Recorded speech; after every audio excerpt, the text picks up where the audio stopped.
The year is 1300. You are standing before the heavy oak doors of St. Bartholomew's Hospital in London, but the air you're breathing doesn't smell like medicine. It smells like a battlefield where the dead are already winning. A thick, cloying fog of frankincense fights a losing war against the stench of gangrene, unwashed bodies, and the metallic tang of open veins. In the 14th century, a hospital wasn't a place you went to get better. It was a limestone waiting room for the afterlife. The doctors here care more about the state of your soul than the hole in your chest, and the very hands meant to comfort you are stained with the filth of the Smithfield livestock markets just outside. This is a world where a shared bed is a death trap, and a glass of holy water is a biological weapon. We'll use AI reconstructions to bring this world into focus. If you think you can survive 24 hours in this house of mercy, you're mistaken. Because in 1300, the cure was almost always more lethal than the disease. You are hauled through the threshold by two monks, whose robes are stiff with the dried blood of a dozen men who came before you. The heavy doors of St. Bartholomew's slam shut, cutting off the noise of the London streets and replacing it with a low, rhythmic chanting that vibrates in your marrow. Quick check-in. Comment your location and local time, and subscribe for more cinematic history. You've just been dumped onto a stone floor because the triage here isn't based on your pulse, but on your purse and your prayers. If you haven't confessed your sins to the priest at the gate, the surgeons won't touch you. To the medieval mind, your broken leg is just a physical manifestation of a fractured soul. The survival rules are simple. Do not breathe deeply, do not touch the walls, and pray that the man in the bed next to you doesn't stop coughing.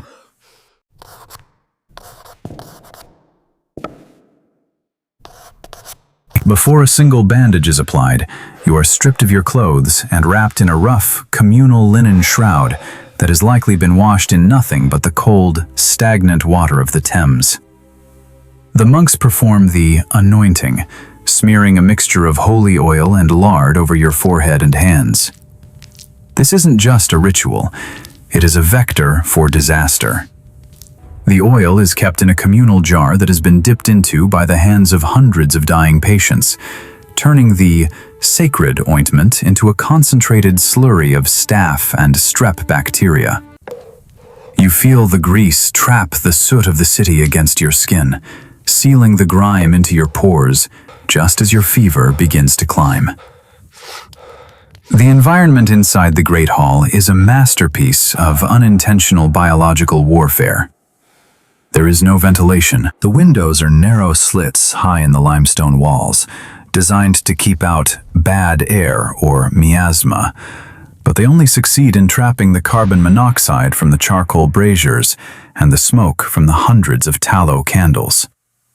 This is the money shot of medieval misery, the shared bed. There are only 40 beds in the ward, but there are over 100 patients. You are shoved into a sagging straw mattress between a man with a weeping ulcer on his neck and a boy shivering with the bloody flux or dysentery. The straw is a living ecosystem of lice, fleas, and bedbugs that have migrated from the dying to the living for over a century. The new threat emerges as you feel the heat of your neighbors pressing against your skin. In the 14th century, body heat is seen as a vital spark, but in this bed, it is a transmission belt for the great mortality. As you lie there, the man to your left begins to vomit a dark, bile-stained fluid directly onto the shared wool blanket that covers all three of you.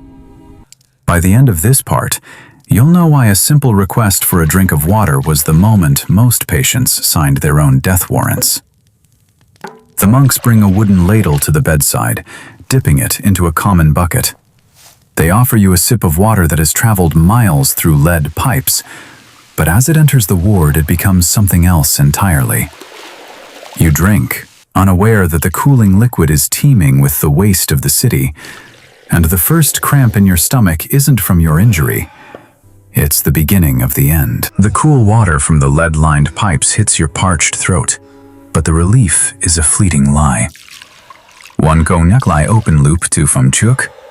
The water you just swallowed, carried through the city's veins, is now a silent assassin, seeding your gut with the filth of a London that has no concept of a sewer. A new threat emerges, the miasma of the ward. As the sun dips below the gables of Smithfield, the monks begin to light the healing fires. By the end of this part, you'll know why the very air meant to purify the hospital was actually a thick, invisible poison.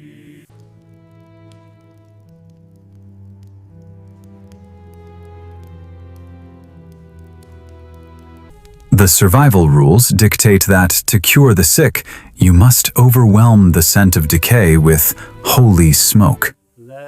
The monks toss handfuls of dried hyssop, mugwort, and sulfur into the braies. The result is a dense yellow smog that clings to the vaulted ceiling and then descends, coating the shared wool blankets in a fine layer of chemical soot. You feel your lungs tighten, a dry, hacking cough tearing at your chest. In this unventilated hall, the oxygen is being consumed by the fires, leaving you lightheaded and drifting into a hospital trance. This isn't healing. It's a slow-motion suffocation. This is the money shot of the ward's biological reality, the lice migration. As the man to your left grows colder, his body temperature dropping as he nears the end, the thousands of lice living in his hair and clothing begin to seek a new source of heat. You feel them, a maddening, invisible tide of tiny, crawling legs moving across the shared straw, over the wool blanket, and onto your skin. They are the primary couriers of typhus, a new threat that will turn your blood to fire before the morning bell. You try to scratch, but your hands are tied to the bed frame with linen strips. The monks call it restraining the humors so you don't disturb your soul's alignment, but it only ensures you are a stationary target for the parasites. The payoff for your endurance is a visit from the ward sister. She doesn't carry medicine, she carries a sponge of sorrows. This is a communal sea sponge used to wipe the sweat and bile from the brows of every patient in the row. She dips it into a basin of vinegar of the 4 thieves and presses it to your face. The stinging acidity burns the lice bites on your forehead, but the sponge itself is a porous colony of every infection in the hospital. As she wipes your eyes, she is effectively painting your mucous membranes with the pathogens of the dying man 2 beds over. The bridge to the midnight hour is a chilling auditory shift. The chanting of the monks stops, replaced by the rhythmic thump slide of a heavy wooden cart in the courtyard. The dead wagon has arrived early, and the man sharing your straw mattress has just stopped breathing. The weight of the man to your left has changed. He is no longer a shivering body, but a cold, heavy anchor in the center of the shared straw. One konyaklai open loop to Fumchuk. The rhythmic thump slide of the death cart outside is the only warning you get before the monks realize the breathing next to you has stopped. A new threat emerges, the stagnant post-mortem. In 1300, there is no rush to remove the dead. The monks believe the soul takes hours to fully vacate the vessel. By the end of this part, you'll know why sleeping next to a corpse was the most effective way to ensure you became one. The logistics of bed management in a medieval hospital are dictated by space, not hygiene. Because the ward is at capacity, the corpse of your bedmate stays. You are forced to lie mere inches from a cooling body that is already beginning to release its final, involuntary contents into the shared straw. The money shot of this environmental hazard is the fluid transfer. Straw is highly capillary. It acts like a wick. The various fluids leaking from the deceased man are drawn through the mattress, soaking into your thin linen shroud and the raw skin of your own wounds. In the 14th century, this isn't seen as a risk of sepsis, but as a natural tempering of the humors.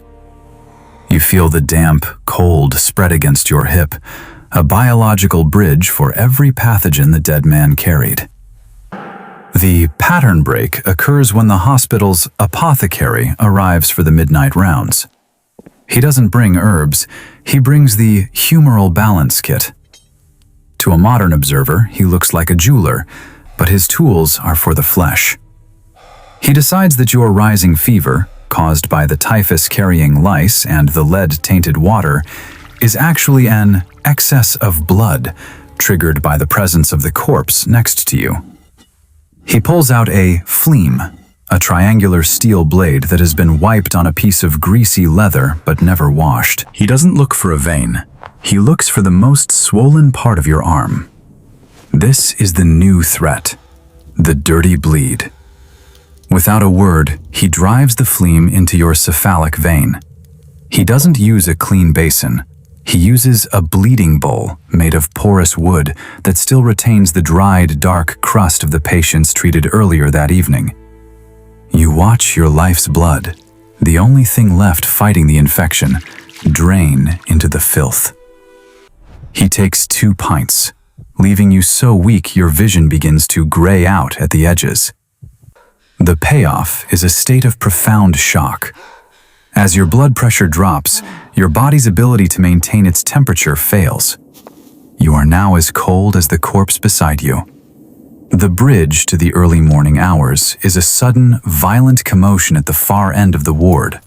The barber surgeon has arrived, his sleeves rolled up, carrying a bone saw that hasn't been sharpened in a week. The barber surgeon moves with the efficiency of a man who gets paid by the limb, not the survival rate. One go nyaklai open loop tu funchuk. The bone saw in his hand, dulled by the gristle of the dock worker who came before you, catches the flickering light of the sulfur braziers. A new threat emerges, the soporific sponge. In 1300, there is no chemical anesthesia. There is only a cocktail of toxins designed to knock you out before the pain stops your heart. By the end of this part, you'll know why sleeping through it was often the last thing a patient ever did. The logistics of medieval sedation are a high-stakes gamble with poison. The surgeon's assistant approaches you with a sea sponge soaked in a dark, viscous liquid. It's a concentrated infusion of opium, mandrake, and hemlock. The dwale. The survival rules are clear. If the dose is too low, you feel every tooth of the saw.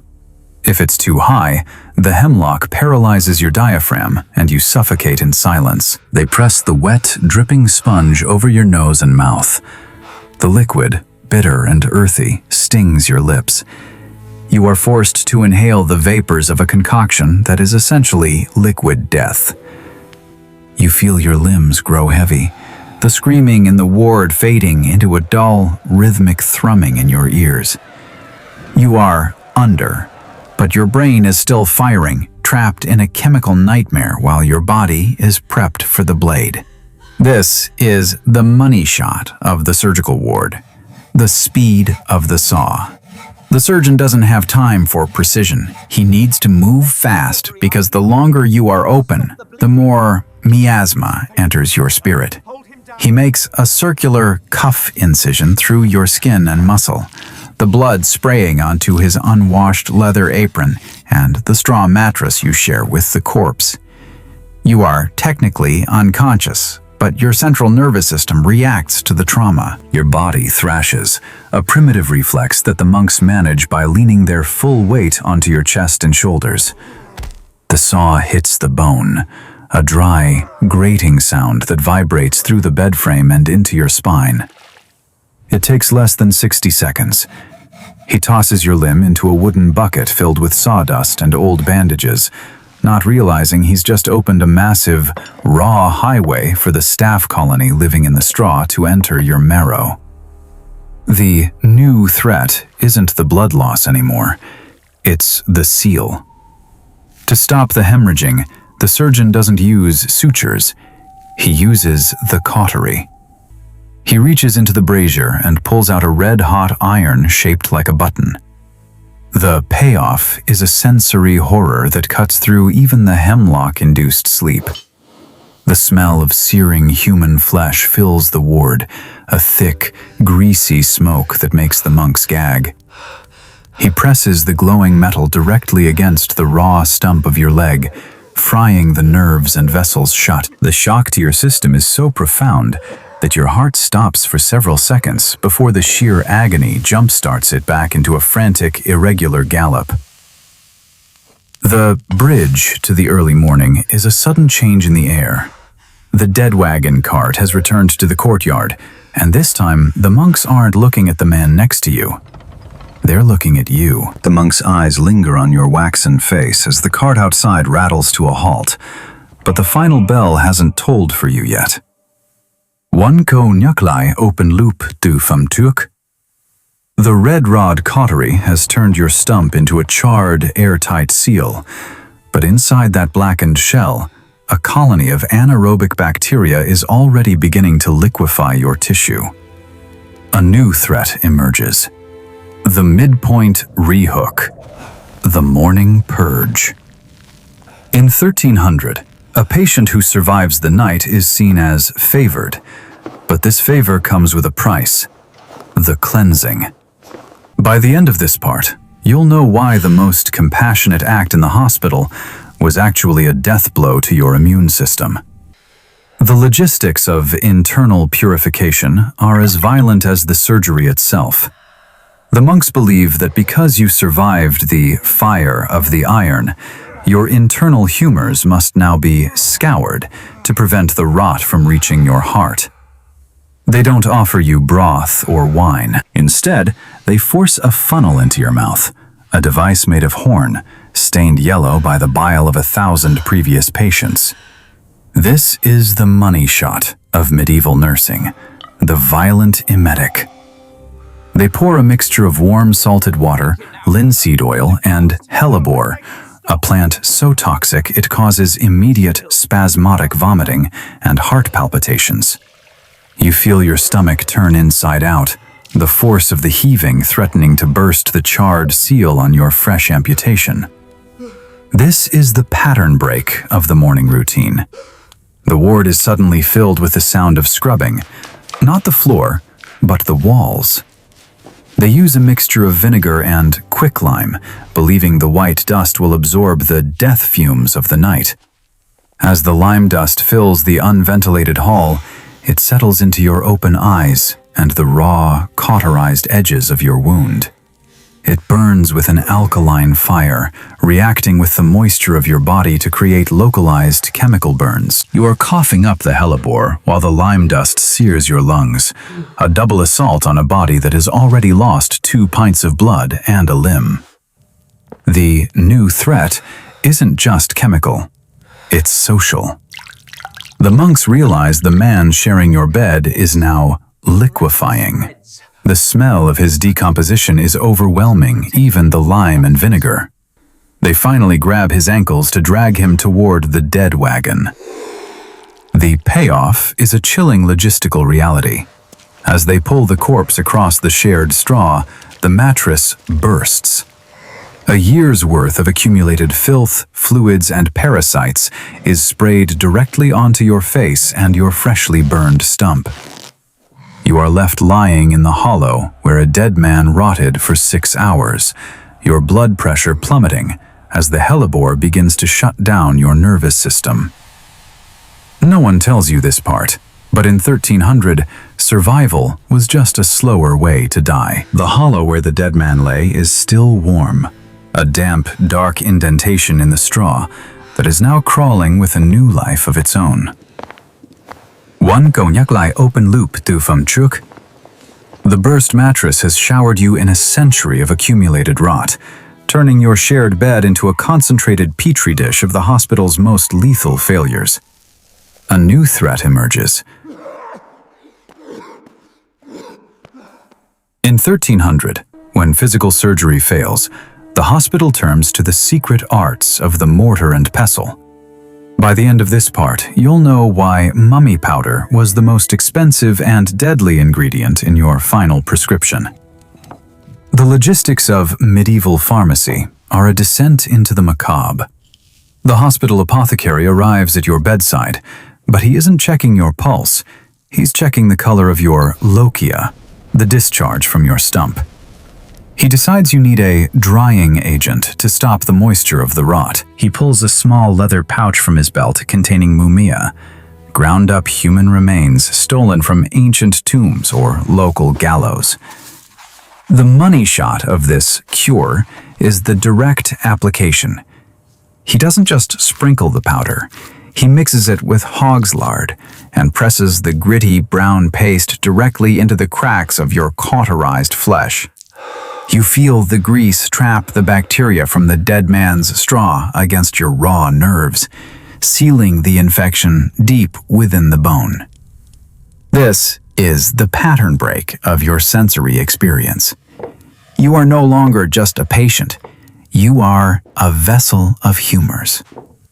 The apothecary decides that the mummy powder needs a catalyst to activate its power. He calls for a clister, a medieval enema. This isn't for hygiene. It's a violent mechanical intervention. They use a long, unpolished wooden pipe attached to a pig's bladder. The new threat is the contents of the bladder, a boiling mixture of vinegar, honey, and salt water. As the wooden pipe is forced into you, the friction tears the delicate internal membranes, introducing the ward's fecal bacteria directly into your lymphatic system. You are being attacked from both ends, poisoned at the stump and lacerated from within. The payoff is a state of toxic delirium. The combination of the hellebore-induced dehydration, and the heavy metal contaminants in the mummy powder begins to melt your grasp on reality. You look up at the limestone ceiling and see the carvings of saints beginning to weep real blood. You are shivering, but your skin is hot to the touch. A dry, paper-white heat that signals your kidneys are finally surrendering. The bridge to the afternoon is a sudden, sharp change in the ward's acoustics. The heavy oak doors swing open, and a group of flagellants enters. They aren't doctors, but in 1300, their whips are considered the only medicine left for a man whose body is already turning to lead. The measured thumping of the undertaker's footsteps at the foot of your bed isn't a hallucination. It's a calculation of your weight in lead. One go nyaklai open loop to funtuk. The mummy powder you were promised would dry your humors has instead become a fermenting paste, trapped under a layer of hog's lard that is now bubbling with the gases of deep tissue gangrene. A new threat emerges, the second scouring.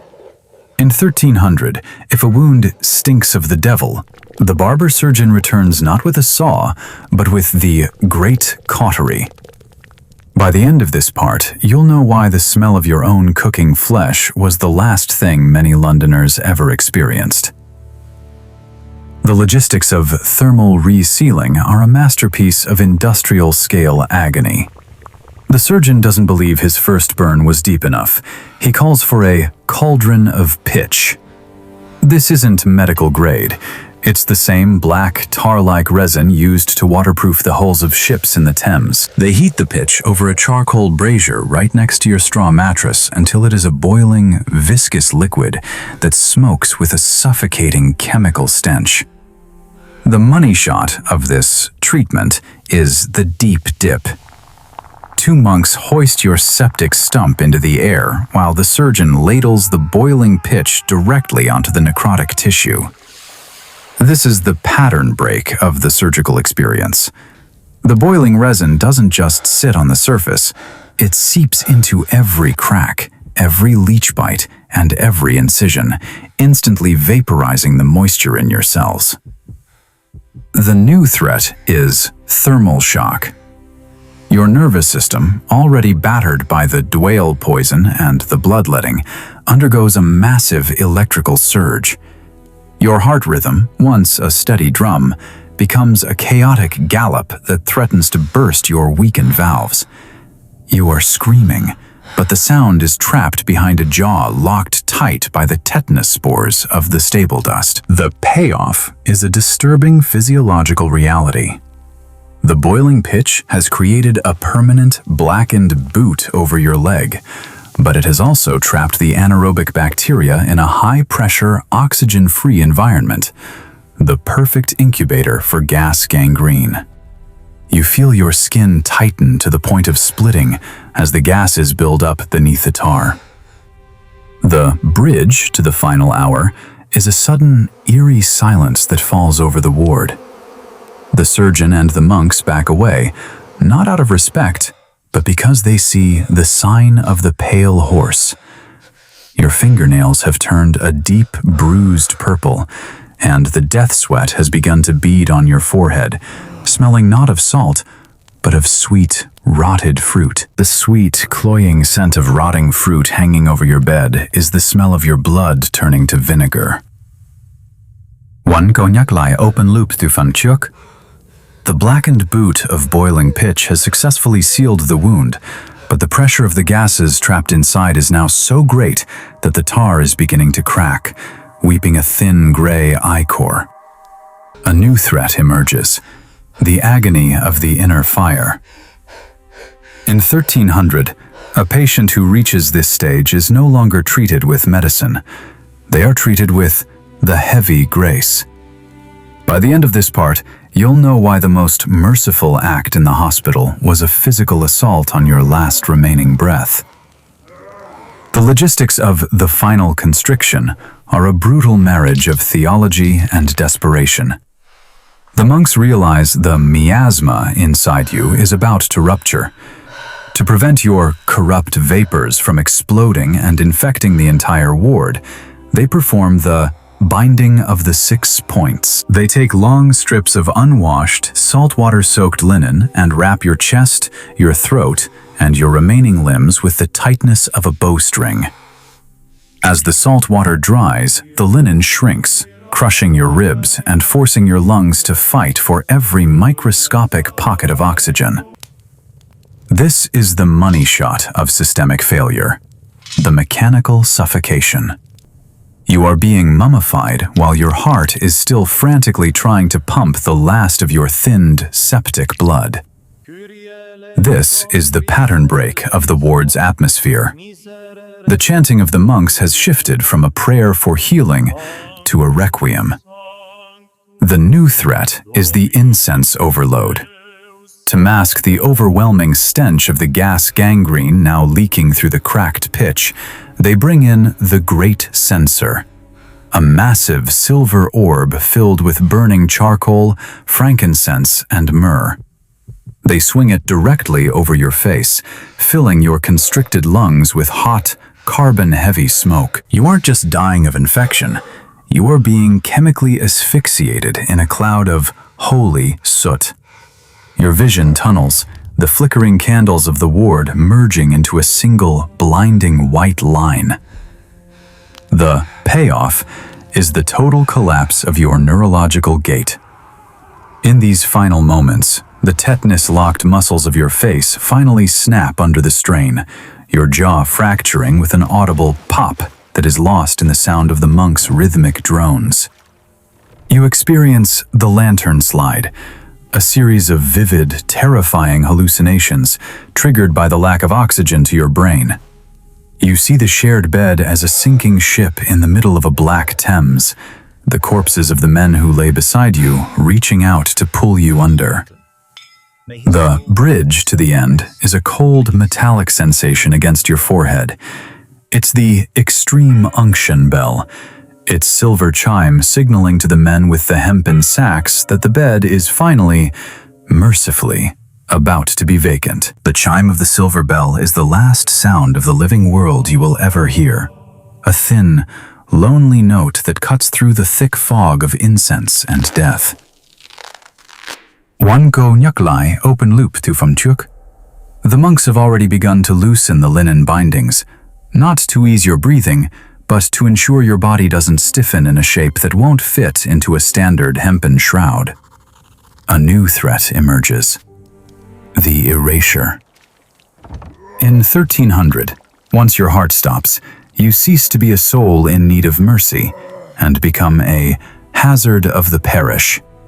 By the end of this part, you'll see the haunting irony of how the great house of healing finally disposes of its failures. The logistics of the final exit are a cold, mechanical process. The moment your pulse fades, the wait time is over. Because you died in a bed shared with the corruption, your body is considered a primary source of miasma. The money shot of this disposal is the hook and drag. To avoid touching your septic skin, the orderlies use long iron hooks, the same tools used to move sides of beef in the Smithfield markets, to snag your shroud and pull you off the straw mattress. You are unceremoniously rolled onto the dead wagon, a wooden cart with wheels encrusted in the frozen mud and horse dung of the London streets. There is no coffin, no individual prayer, and no name recorded in a permanent ledger. The payoff of this journey is a staggering realization of the miracle of modernity. We often look back at the Middle Ages as a period of simpler times, but for the average Londoner, a hospital was a meat grinder of superstition. You entered St. Bartholomew's seeking a cure for a broken leg or a fever, and within 24 hours, the system dismantled your body, poisoned your blood, and burned your flesh. The monks and surgeons weren't villains. They were soldiers fighting a war with the wrong weapons, convinced that the fire of the iron and the poison of the mummy powder were acts of divine love. As the sun rises over the grey spires of London, your shared bed is already being prepped for the next soul. The monks don't change the straw. They simply flip the mattress to hide the damp, dark stain where you lay. They toss a handful of fresh lavender over the lice-infested wool, and the cycle begins again. Your body is taken to a plague pit, or a mass grave on the outskirts of the city, where the quicklime will finish what the barber surgeon started, dissolving your bones into the grey clay of England. You didn't survive, but your story remains a testament to a time when mercy was the most dangerous thing a man could receive. The story of the medieval patient is a brutal reminder that the good old days were actually a terrifying gauntlet of biological survival. We live in the first tiny sliver of human history where a hospital visit isn't a gamble with the grave, and where a doctor's hands are a source of life, not a vector for the plague. If this descent into the filth and fire of 1300 London changed the way you look at your local ER, hit that subscribe button and ring the bell. We're stripping away the romantic veneer of history, one sensory hook at a time. Comment below. If you were transported back to 1300, what is the one modern medical luxury you would miss most? Stay grounded, stay curious, and we'll see you in the next reconstruction.